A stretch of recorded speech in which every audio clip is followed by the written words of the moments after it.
Kamala Harris and Joe Biden have been lying about the COVID vaccine since the beginning of their administration. The most devastating COVID report so far, the silence is deafening. Well, check this out. The House reports on HHS COVID propaganda is devastating. The Biden administration spent almost $1 billion to push falsehoods about COVID vaccines, boosters, and masks on the American people. Now, if a pharma company had run the campaign, it would have been fined out of existence. HHS engaged in a PR firm that forced Marsh Group for the propaganda campaign. The main goal was to increase COVID vax uptake. The strategy? Exaggerate COVID mortality risk. 2, downplay the fact that there was no good evidence that the COVID vax stops transmission. You can see that based on the reports shared with the committee, FMG spent on average $20 million per month for the design and execution of the campaign. In its proposal for the task order, the company asserted that it could benefit ASPA by using a strategic mix of paid and earned media.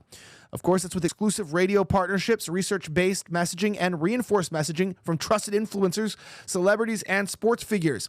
FMG's campaign strategies were grounded in several theories of behavioral change and communication, with the expectation that exposure to the campaign messages prompts change in cognition's attendant to campaign-targeted behavior. Now, the health belief model used by the campaign posits that a person's belief in a personal threat of an illness or a disease, together with a person's belief in the effectiveness of the recommended health behavior or action, will predict the likelihood that the person will adopt the behavior. In retrospect, what we're kind of saying here is this is sort of a big deal, right? They used money and they said we had to upplay the COVID risk. Now, I saw through it, but it was very difficult at the time to hold on to what we were seeing, right? You go, okay, yeah, I was resisting, but I was about to give up myself. Now, the propaganda campaign extended beyond vax uptake and included exaggerating mask efficacy, pushing for social distancing and school closures, and ultimately, since the messaging did not match reality, the campaign collapsed public trust in public health entirely. Check this out. It turns out right here directly that the course of existence, the campaign came to serve as a critical vehicle for the disseminating of Biden-Harris administration's messaging on mask usage, social distancing, vaccine effectiveness, the risks of COVID-19 posed to children, and how to reopen schools, businesses, and civil society. As the Committee of Jurisdiction over Public Health, it is important for the committee and federal public officials to understand why the campaign led to a loss of public trust in HHS and its agencies, as well as consider reforms that will prevent a repeat of the same failure during potential future public health emergencies.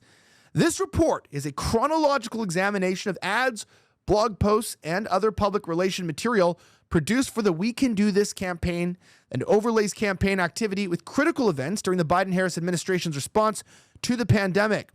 The PR firm drew most of its faulty science from the CDC's guidance, which ignored the FDA's findings on the vaccine limitations, as well as the scientific findings from the countries that contradicted CDC groupthink. Here we have as follows. Much of the scientific content directly featured in or alluded to in campaign ads and other promotional material was drawn from CDC recommendations, guidance, and research, critical parts of which proved to be deeply flawed, as we now know.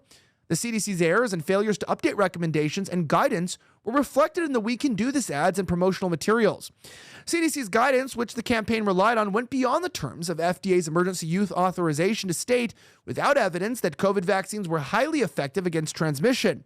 This ultimately had a negative impact on vaccine confidence and the CDC's credibility when proven untrue. The CDC had inconsistent and flawed messaging about the effectiveness of masks. The CDC consistently overstated the risk of COVID-19 to children, and the CDC continues to recommend COVID-19 vaccines for all Americans ages 6 months and older, which has made the United States a global outlier in COVID-19 policy. Now, it's conclusive that the report details that the CDC's mask flip-flopping through the years officially took place by intentional recommendation of the Biden administration. It's especially infuriating to recall the CDC's weird, anti-scientific, anti-human focus on masking toddlers with cloth masks in 2022. Now, Biden's COVID advisor, Ashish K. Jha, a traditional American name there, waited until December 2022, right after leaving the government, to tell the country that there is no study in the world that shows that masks work that well. What took him so long? So, listen, masks didn't work, all right?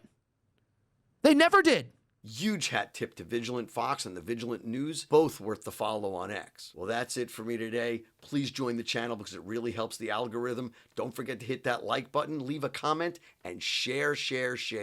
Remember, Everyone wakes up at their own pace, and you are not alone. It's our job to help and educate as many people as possible. God bless America, God bless this podcast, and God bless you. Stay frosty, my friends.